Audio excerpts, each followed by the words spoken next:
आदाब अर्ज़ है क्राइम शो बेनकाब में आपका खैर मकदम है। मैं हूं रिजवान मलिक।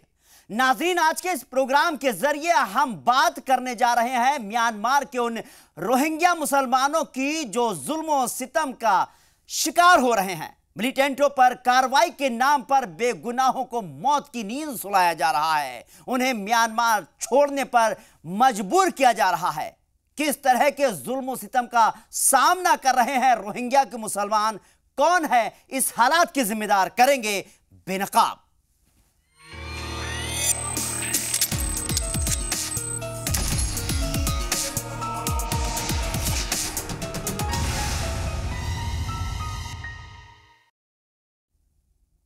म्यांमार में रोहिंग्या मुसलमान का एक बड़ा तबका रखाइन स्टेट में रहता है। 25 अगस्त 2007 को तशद्दुद पसंद ग्रुप ने पुलिस और आर्मी के ठिकानों पर हमला कर दिया।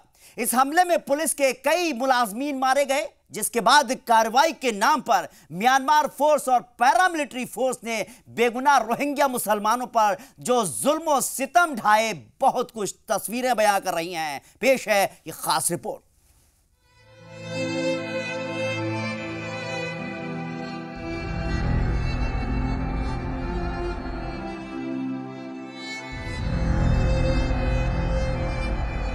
लोग टूट जाते हैं एक घर बनाने में, तुम तरस नहीं खाते बस्तियां जलाने में।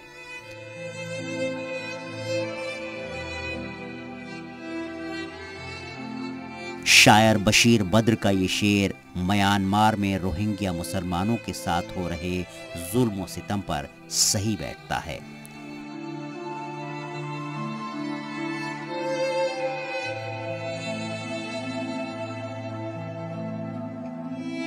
खाक हो गए आशियाने, न जाने कितने मौत के आगोश में सो गए।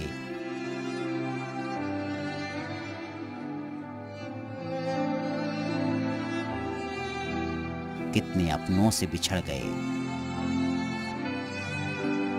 वो खौफजदा दिन, काली रात, जब बेगुनाह बंदूक की गोलियों से भूने जा रहे थे, जो घर में छिपे थे आग की लपटों से जलाए जा रहे थे।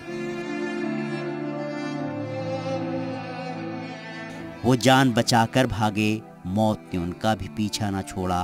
कहीं ना कहीं वो भी घेर लिए गए,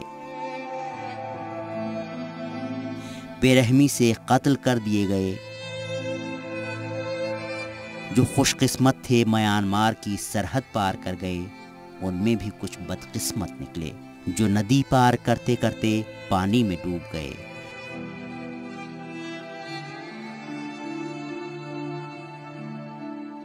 उन दुधमुहे बच्चों का क्या गुनाह था जो चलना भी ना सीखे थे, उनका भी बेरहम मौत से सामना हो गया। मासूम बच्चियों, बुजुर्गों, ख्वातीन को भी न बख्शा गया, उनको भी मौत की नींद सुला दिया गया। उनकी लाशों से खेला गया, खंजर से काटा गया, लाशों को टुकड़ों में बांटा गया। सदियों बीत गए थे जिस मुल्क में रहते रहते, उस मुल्क से न जाने कैसे कैसे निकाला गया। ये सिलसिला अभी थमा नहीं है, निहत्ते बेगुनाह मारे जा रहे हैं।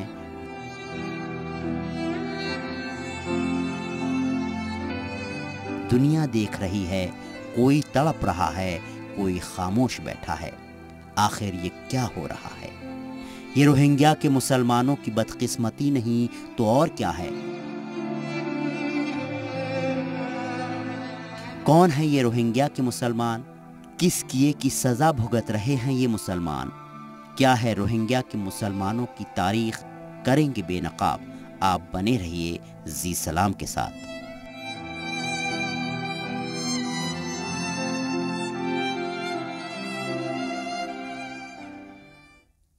म्यांमार में 25 अगस्त 2017 को तशद्दुद की जो आग भड़की अभी तक बुझी नहीं है। दहशतगर्दों पर कार्रवाई के नाम पर रोहिंग्या मुसलमानों पर जुल्म सितम रुकने का नाम नहीं ले रहा है। इन 2 हफ्तों में 1.5 लाख से ज्यादा रोहिंग्या मुसलमान म्यांमार से नकले मकानी कर गए, तो 1000 से ज्यादा रोहिंग्या मुसलमान मारे गए। यह सिलसिला अभी रुका नहीं है।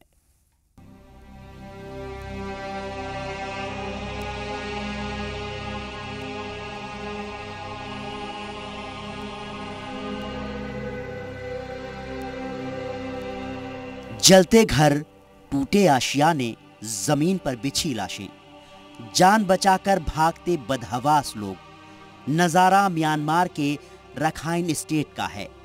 बर्मा या कहें म्यांमार के ये वो रोहिंग्या मुसलमान हैं जिन्हें दुनिया के सबसे बदनसीब मुसलमान कहा जा रहा है। पिछले कुछ सालों से म्यांमार की फोर्स और पैरामिलिट्री फोर्स रोहिंग्या मुसलमानों के साथ वो जुल्म ढा रही है कि इंसानियत भी शर्मसार हो गई। मीडिया और सोशल मीडिया पर म्यांमार से आने वाली इन तस्वीरों ने म्यांमार मुल्क की तस्वीर ही खराब कर दी है। बुद्ध मजहब की अक्सरियत वाला मुल्क, अमन का पैगाम देने वाला मुल्क म्यांमार पूरी दुनिया में अमन के लिए पहचानी जाने वाली नोबेल प्राइज विनर आंग सान सू की के मुल्क में जो हो रहा है दिख रहा है। इन तस्वीरों ने हर किसी को खौफजदा कर दिया है। रखाइन स्टेट में रोहिंग्या मुसलमानों के साथ ऐसा पहली बार नहीं हो रहा है। इससे पहले भी ऑर्थोडॉक्स बुद्ध की तंजीमों और सख्तगी रोहिंग्या मुसलमानों के बीच कई बार खूनी झड़प हो चुकी है। दोनों तरफ से लोग मारे जाते रहे हैं, लेकिन इस बार तो हद हो गई। म्यांमार फोर्स पैरामिलिट्री फोर्स ने रोहिंग्या मुसलमानों पर जो जुल्म ढाना शुरू किया, रोकने का नाम नहीं ले रहे। रखाइन स्टेट में यह हालात रोहिंग्या मुसलमानों की दहशतगर्द तंजीम अराकान रोहिंग्या सॉल्वेशन आर्मी की देन कहा जा रहा है। दरअसल 25 अगस्त 2017 को दहशतगर्द तंजीम के मेंबर्स ने रखाइन स्टेट में कई पुलिस चौकियों और फौजी अड्डों पर हमला बोल दिया, जिसमें तकरीबन 12 से ज्यादा पुलिस जवानों की मौत हो गई। जिसके बाद म्यांमार आर्मी ने रोहिंग्या मुसलमानों पर जुल्म सितम का जो तांडव शुरू किया, रोकने का नाम नहीं ले रहा। रखाइन स्टेट के गांव में रहने वाले सैकड़ों घरों को आग के हवाले कर दिया गया। मर्द, बच्चों, ख्वातीन को घरों से निकालकर बंदूक की गोलियों से भून दिया गया, खंजरों से काट दिया गया, लोगों को उन्हीं के घरों में बंद कर जला दिया गया। जिसने भागने की कोशिश की उसे भी घेर कर मार दिया गया। रोहिंग्या मुसलमानों के साथ म्यांमार की फोर्स और पैरामिलिट्री फोर्स की ढाए जा रहे जुल्म और सितम की असलियत ये तस्वीरें खुद ब खुद बयां कर रही हैं। म्यांमार की फोर्स और पैरामिलिट्री फोर्स के कहर से खौफजदा रोहिंग्या मुसलमान जान बचाने के लिए अपने बीबी, बच्चों और बुजुर्गों को लेकर भागने को मजबूर हो गए। जिसे जिधर जगह मिली भाग खड़ा हुआ। खौफ इतना कि हर कोई म्यांमार की सरहद को पार कर बांग्लादेश या फिर दूसरे गैर मुल्क भाग जाना चाहता है। यूनाइटेड नेशंस ह्यूमन राइट्स के मुताबिक पिछले 2 हफ्तों में 1.5 लाख से ज्यादा रोहिंग्या मुसलमान म्यांमार से नकले मकानी कर चुके हैं। 25 अगस्त से तशद्दुद भड़कने के बाद 1000 से ज्यादा लोगों के मारे जाने की बात कही जा रही है। इतना सब कुछ होने के बाद म्यांमार की स्टेट काउंसलर और नोबेल प्राइज विनर आंग सान सू की तरफ से मुल्क की फौज पर लगाम कसने के कोई जरूरी कदम नहीं उठाए गए। सवाल उठता है, आखिर दुनिया में अमन की बात करने वाले बौद्ध मजहब के अक्सरियती मुल्क में ये क्या हो रहा है? किसी का खून न बहाने का सबक सिखाने वाले बौद्ध भिक्षुओं के मुल्क में ये क्या हो रहा है? दुनिया में अमन का पैगाम देने वाली नोबेल प्राइज विनर आंग सान सू की खामोशी का क्या मतलब समझा जाए? अपने बयान में भले ही वो रखाइन में दहशतगर्दी को बढ़ाने वाले मिलिटेंट्स को कुचलने की कार्रवाई की बात कह रही हों, लेकिन जिस तरह बेगुनाह बच्चों, मर्दों, ख्वातीन और बुजुर्गों को मारा जा रहा है, उनके घरों को तबाह किया जा रहा है, उन्हें म्यांमार छोड़ने को मजबूर किया जा रहा है, वो रोहिंग्या मुसलमानों पर हो रहे जुल्म और सितम को बयां कर रहा है। जी सलाम के लिए ब्यूरो रिपोर्ट। फिलहाल वक्त एक छोटे से ब्रेक का। ब्रेक के बाद जानेंगे कब कब म्यांमार में रोहिंग्या मुसलमान हुए तशद्दुद का शिकार। अमेरिका और तुर्की ने फिर किस तरह जाहिर की है फिक्र, और भी है बहुत कुछ।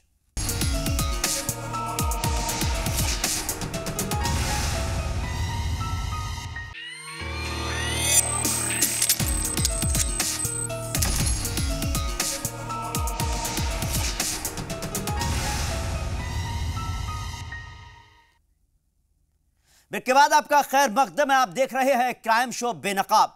सवाल उठता है, रोहिंग्या मुसलमानों ने ऐसा क्या किया कि उनके ऊपर इस तरह के जुल्म सितम ढाए जा रहे हैं? कौन है ये रोहिंग्या मुसलमान जो जुल्म सितम से तंग आकर अपनी सरजमीन छोड़ने को मजबूर होते आए हैं? क्या है इनकी तारीख और म्यांमार में ये कब कब जुल्म सितम का शिकार हुए? देखते हैं इस रिपोर्ट में।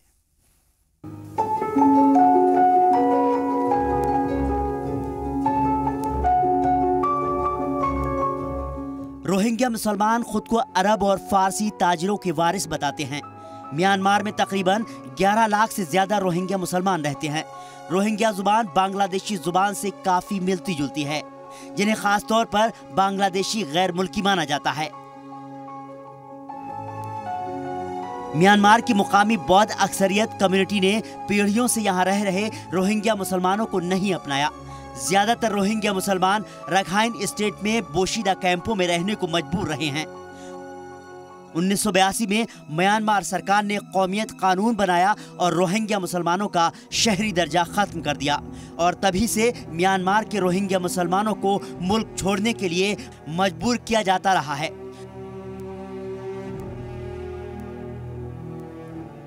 1982 के बाद से ही रोहिंग्या मुसलमान यहाँ से लगातार नकल मकानी कर रहे हैं, जो बांग्लादेश, भारत समेत दुनिया के कई मुल्कों में रिफ्यूजी के तौर पर रह रहे हैं। रोहिंग्या मुसलमानों पर म्यांमार सरकार ने कई पाबंदियां लगा रखी हैं। पाबंदियों में किसी भी शहर में आने जाने पर रोक, मेडिकल फैसिलिटीज, पढ़ाने समेत कई दूसरी सहूलियतों पर पाबंदी है। रोहिंग्या मुसलमान अपने इलाके में ही रह सकते हैं, लेकिन अब उनके घरों को फूंककर उनका कत्ल कर मुल्क छोड़ने की मानो मुहिम छेड़ी जा चुकी है। इसके लिए म्यांमार सरकार कहीं ना कहीं Arakan Rohingya defence force ARSA को जिम्मेदार मानती है। म्यांमार सरकार ARSA को दहशतगर्द तंजीम मानती है, जो रखाइन स्टेट से ऑपरेट होती है। पिछले साल हराकाह अल यकीन नाम की दहशतगर्द तंजीम ने 20 से ज्यादा पुलिस मुलाजमीन का कत्ल कर दिया था। ARSA को पहले इसी नाम से जाना जाता था। 25 अगस्त 2017 को रखाइन स्टेट में पुलिस पोस्ट पर हमले के पीछे ARSA का हाथ माना गया। ARSA में शामिल लड़ाके रोहिंग्या मुसलमानों के नौजवानों को माना जाता है। ARSA का कहना है कि वो रोहिंग्या मुसलमानों पर हो रहे जुल्म सितम के खिलाफ और उनको हक दिलाने के लिए लड़ रहे हैं, लेकिन म्यांमार की फोर्स ने ARSA पर शिकंजा कसने के नाम पर बेगुनाहों पर ही कहर बरपाना शुरू कर दिया। यही वजह है कि इन 2 हफ्तों में 1.5 लाख बेगुनाह रोहिंग्या मुसलमान म्यांमार छोड़ने को मजबूर हो गए, तो 1000 से ज्यादा लोगों ने अपनी जान गंवा दी। आपको बता दें, जून 2012 में रखाइन बौद्ध और रोहिंग्या मुसलमानों के बीच पहली और सबसे खतरनाक तशद्दुद की वारदात सामने आई थी। तशद्दुद मुकामी ख्वातीन की असमत दरी और उसका कत्ल के बाद भड़का था। इस कम्युनिटी तशद्दुद में 200 लोगों की मौत हो गई थी और 1 लाख रोहिंग्या म्यांमार से नकले मकानी कर गए थे। फिर अगस्त 2013 में मरकजी कानबालू शहर में तशद्दुद पसंदों ने ख्वातीन की असमत दरी के इल्ज़ाम में रोहिंग्याओं के घरों और दुकानों को जला दिया। जनवरी 2014 में एक पुलिस मुलाजमीन के कत्ल में रोहिंग्याओं का हाथ होने का इल्ज़ाम लगा, जिसके बाद हुए तशद्दुद में 40 से ज्यादा रोहिंग्या मर्दों, ख्वातीन और बच्चों की मौत हो गई। जून 2014 में म्यांमार के मैंड्रे शहर में सोशल मीडिया के जरिए एक अफवाह फैली कि ख्वातीन से रोहिंग्या मर्दों ने असमत दरी को अंजाम दिया है, जिसके बाद हुए तशद्दुद में 2 लोगों का कत्ल हो गया और 5 लोग जख्मी हो गए। तो 2015 में रोहिंग्या मुसलमानों का एक बार फिर बड़े पैमाने पर नकले मकानी शुरू हुआ। एक रिपोर्ट के मुताबिक उस दौरान 100 रोहिंग्या नकले मकानी के दौरान मारे गए थे। आज ज्यादातर रोहिंग्या मुसलमान बांग्लादेश, भारत, इंडोनेशिया, मलेशिया और थाईलैंड में रिफ्यूजी के तौर पर रह रहे हैं। इन मुल्कों में तो रोहिंग्या मुसलमान महफूज हैं, लेकिन जिस मुल्क की ज़मीन पर इनकी कई पीढ़ियों ने दहाइयाँ बिता दी, उस मुल्क ने अपनाने से इनकार कर दिया। और अब मुल्क छोड़ने के लिए जिस तरह जुल्म सितम ढाए जा रहे हैं, उसे देखकर तो किसी का भी दिल दहल जाए। सवाल फिर वही, आखिर क्या हो गया है म्यांमार हुकूमत को? क्या हो गया है नोबेल विनर, अमन का परचम लहराने वाली म्यांमार की स्टेट काउंसलर आंग सान सू की को? क्या हो गया है अमन का पैगाम फैलाने वाले म्यांमार की बौद्ध अक्सरियत को, बौद्ध भिक्षुओं को? उनके मुल्क में बेगुनाह मासूम बच्चे, नौजवान, बुजुर्ग और ख्वातीन का खून बह रहा है। खून बहाने वालों पर लगाम क्यों नहीं कसी जा रही? इसे दहशतगर्दों के खिलाफ की गई कार्रवाई किसी के गले नहीं उतर रही। कई सवाल हैं जो पूरी दुनिया में लोगों के जहन में उठ रहे हैं, लेकिन जवाब नहीं मिल रहा। जी सलाम के लिए ब्यूरो रिपोर्ट। म्यांमार में रोहिंग्या मुसलमानों पर हो रहे तशद्दुद को लेकर कई मुल्कों में आवाजें उठ रही हैं। इस मामले में अमेरिका ने भी फिक्र जाहिर की है और म्यांमार हुकूमत से इसे रोकने की मांग की है। तो तुर्की भी रोहिंग्या मुसलमानों को लेकर पहले ही फिक्र जाहिर कर चुका है और उनकी मदद के लिए आगे बढ़कर भी आया है। पेश है ये रिपोर्ट।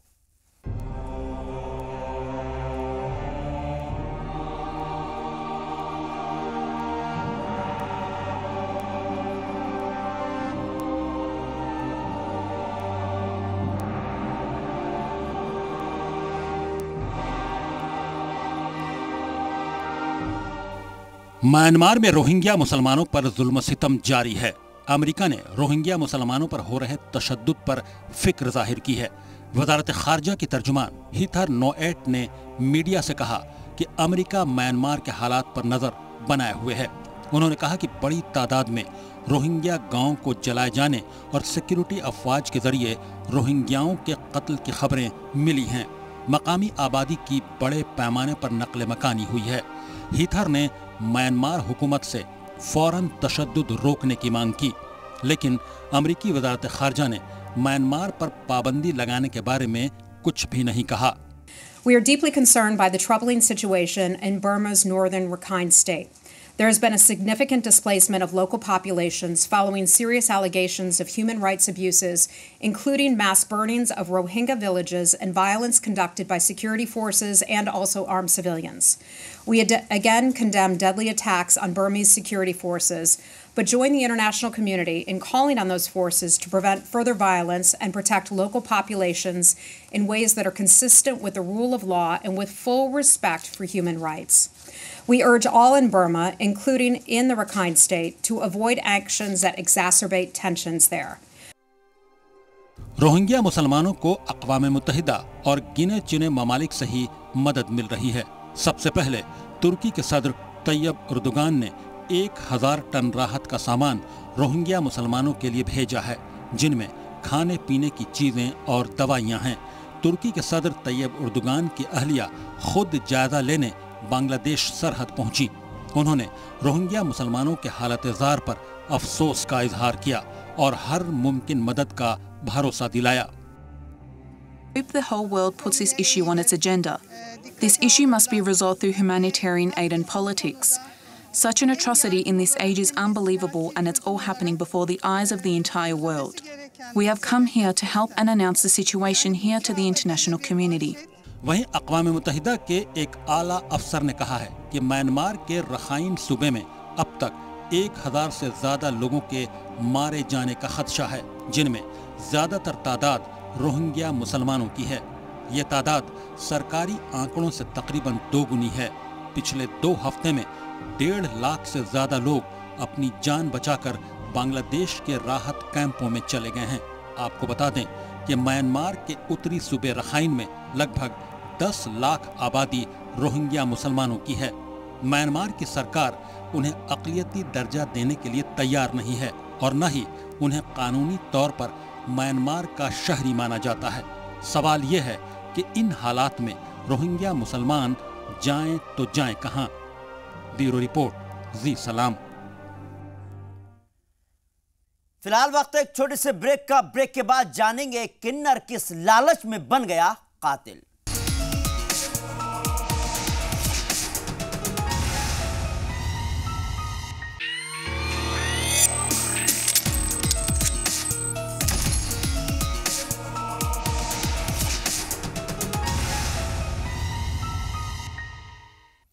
ब्रेक के बाद आपका खैर मकदम है। आप देख रहे हैं क्राइम शो बेनकाब। कहने को तो वो किन्नर है, लेकिन उसने जो किया इंसानियत भी शर्मसार हो गई। उत्तर प्रदेश के प्रतापगढ़ के रहने वाले इस किन्नर पर वाराणसी में अपनी मकान मालिक की बीमार बेटी का कत्ल करने का इल्जाम है। पुलिस ने अंधे कत्ल का पर्दाफाश कर जो खुलासा किया उसे सुनकर आप भी हैरान रह जाएंगे। पेश है काशीनाथ शुक्ला की ये खास रिपोर्ट।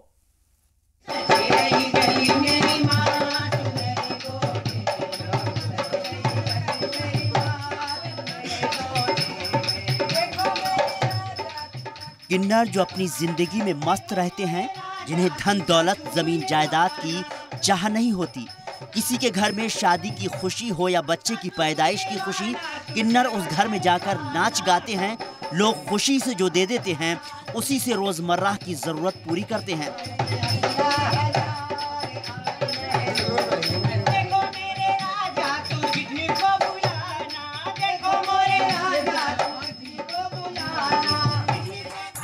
लेकिन आज हम आपको किन्नर का एक ऐसा रूप दिखाने जा रहे हैं जिसने अपनी जात को दागदार कर दिया है।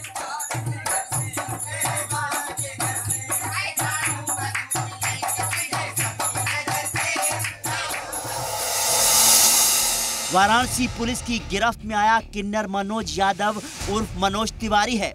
इस पर लंका थाना इलाके के गायत्री नगर में 50 साल की दिमागी तौर से बीमार एक ख्वातीन का कत्ल करने का इल्जाम है। वारदात 17 अक्टूबर 2017 को अंजाम दी गई थी, लेकिन असलियत से पर्दा अब उठ पाया है। कत्ल के बाद ख्वातीन की 70 साल की मां राधा रानी ने बेटी के कत्ल की रिपोर्ट थाने में लिखाई। पुलिस ने तफ्तीश शुरू की तो पता चला राधा रानी के घर किन्नर मनोज किराए पर रहता था, जिसने बुजुर्ग मकान मालिकिन का पूरी तरह से यकीन जीत लिया था। राधा रानी की बेटी के कत्ल के बाद वो उनकी जायदाद के मामले में काफी दखल दे रहा था। पुलिस को प्रतापगढ़ के रहने वाले किन्नर मनोज पर शक हुआ। मनोज पर शिकंजा कसा गया तो असलियत से पर्दा उठ गया। पूरी कहानी सुनते हैं पुलिस की जुबानी।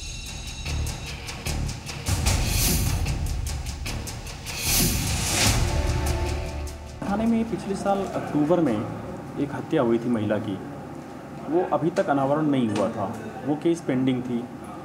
मौजूदा एसओ लंका राजीव सिंह की टीम इसमें फिर से लगाया गया और इनको मौके का विजिट किया सभी सीनियर ऑफिसर्स ने, और ये एक चैलेंज के रूप में था क्योंकि एक ब्लाइंड केस थी। ये इस केस में कई एंगल थ्रू बने और वो फिर नैरो डाउन पे आते आते फिर कहीं ना कहीं वो रुक जाते थे।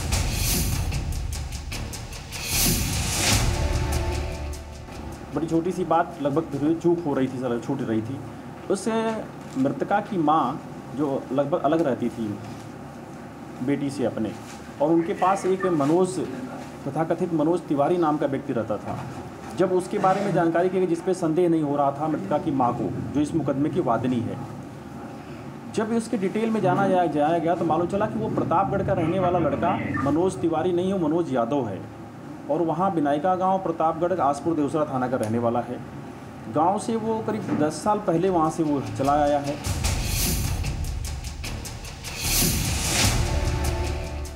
जब ये डीप में हुआ तो मालूम चला कि उस महिला का इतना विश्वास हासिल कर लिया है इस लड़के ने, मनोज ने, कि वो साथ में रहना और कोई किराया नहीं, अब तो घर जैसे मेंबर जैसे रहता था, साथ में खाना उठना बैठना सब कुछ था। और महिला हमें लगता है कि आगे के लिए मन बना रखी थी इसको उत्तराधिकार घोषित करने के लिए। उसके हाव व्यवहार बातों में बातें दिखती भी थी।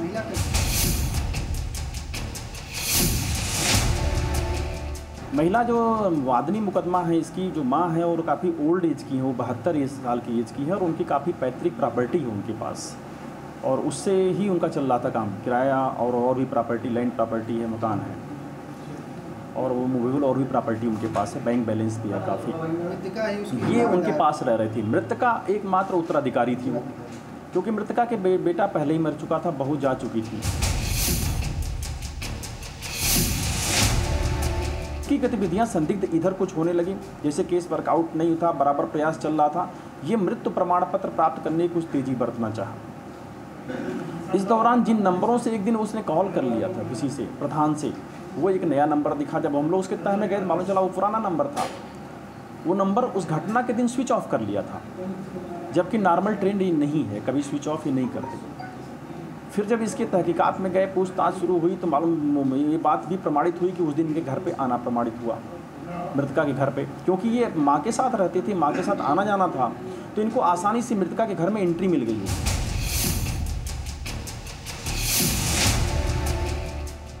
जो पता चला, इन्होंने पूछताछ से फिर बताया कि मृतका की इन्होंने गला दबाकर उसके ही साड़ी से हत्या कर दी थी, और थोड़ा मोड़ा बॉडी गर्म थी तो इनको डर था कहीं मूवमेंट ना हो, तो उसके हाथ को भी बांध दिया, पैर को बांध दिया, और फिर ये चले गए।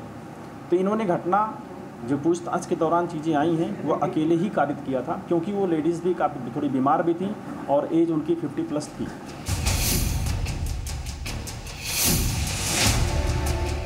पहले इन्होंने कोशिश की थी झाड़ फूक वगैरह से भी उसको कन्विंस करने की कि इसमें तबीयत ठीक इसलिए नहीं रही, बीमार है, ताकि उसके माध्यम से कुछ उसको पॉइजनिंग कराई जाए, जो इन्होंने खुलासा किया पूछताछ में। तो एक वो किसी के माध्यम से झाड़ फूक का एक कार्यक्रम भी रचा गया। माँ अननोन थी, माँ नहीं जानती थी, अन्ना मृतका जानती थी, लेकिन इनकी कोशिश उसमें सफल नहीं हो पाई थी कि झाड़ फूक और उस दौरान के अनुष्ठान के दौरान कुछ हमें प्रसाद के रूप में कुछ ऐसा कर दिया जाए, लिहाजा इन्हें फिर मर्डर जैसा कृत्य करना पड़ा। ये गिरफ्तार कर लिए गए हैं और इनको जेल में जाए।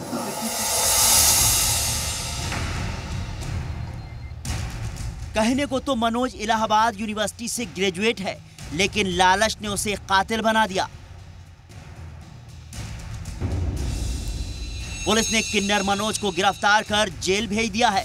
उसके किए की क्या सजा मिलेगी, ये तो अदालत ही फैसला करेगी।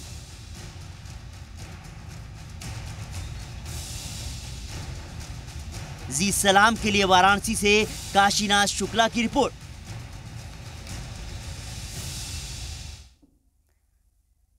तो आज के क्राइम शो में बस इतना ही। कुछ और गुनाहगार चेहरों को बेनकाब करने के लिए हम फिर हाजिर होंगे। हमको दीजिए इजाजत।